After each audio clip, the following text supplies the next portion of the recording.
Moi, personnellement, j'ai aussi vécu mes prisons émotionnelles, mes prisons d'âme. Quand j'ai commencé mon ministère, j'étais en train de vous dire, je vais vous parler de ma première prison. J'étais un jeune ouin, j'ai marché, les gens tombaient. Tu touches ma Bible, tu tombes. Je vivais comme ça, jusqu'à ce que moi-même j'ai décidé que ça s'arrête. C'était horrible, mais j'avais un problème. Je souffrais au fond de moi, malgré l'onction, malgré l'appel, malgré la puissance qui accompagnait mon ministère. Je souffrais d'une chose. Ce que Dieu me disait ne correspondait pas à mon éducation spirituelle. Je commençais à me dire, soit j'enseigne comme tout le monde et je suis rejeté, plutôt, je suis accepté, soit j'enseigne selon mes révélations et je suis rejeté. La peur d'être différent était devenue ma prison émotionnelle. Qu'est-ce que je dois faire? Est-ce que je dois enseigner? J'étais dans une église où il y avait tellement de principes à suivre. Et Dieu me disait fais ça.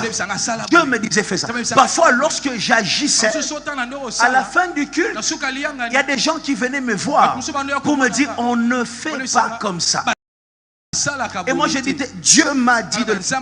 On ne fait pas comme ça. Dieu m'a dit de le faire. On ne fait pas comme ça.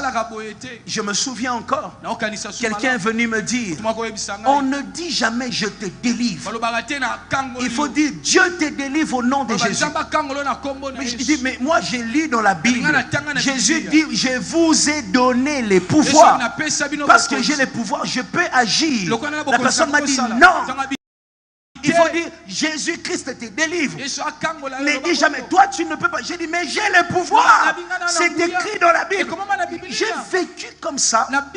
Mais après, je me suis rendu compte que plusieurs aussi dans les églises vivent comme ça, dans des prisons émotionnelles. Tu es différent. On t'aime pas. Tu es différent, on te critique. Tu es différent, on te rejette. Ma prédication d'aujourd'hui vise toutes ces personnes. Tu vis une tristesse à cause du rejet, parce que tu n'es pas comme tout le monde, parce que tu n'es pas comme les membres de ta famille, parce que tu ne fonctionnes pas comme eux. Ils veulent que tu sois comme eux pour que tu sois accepté. Ils veulent que tu t'habilles comme eux pour que tu sois accepté.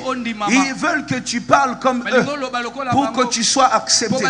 Laisse-moi te dire, aujourd'hui, le Seigneur va te sortir de cette prison et tu comprendras que il est bon de servir Dieu selon la révélation que tu as reçue.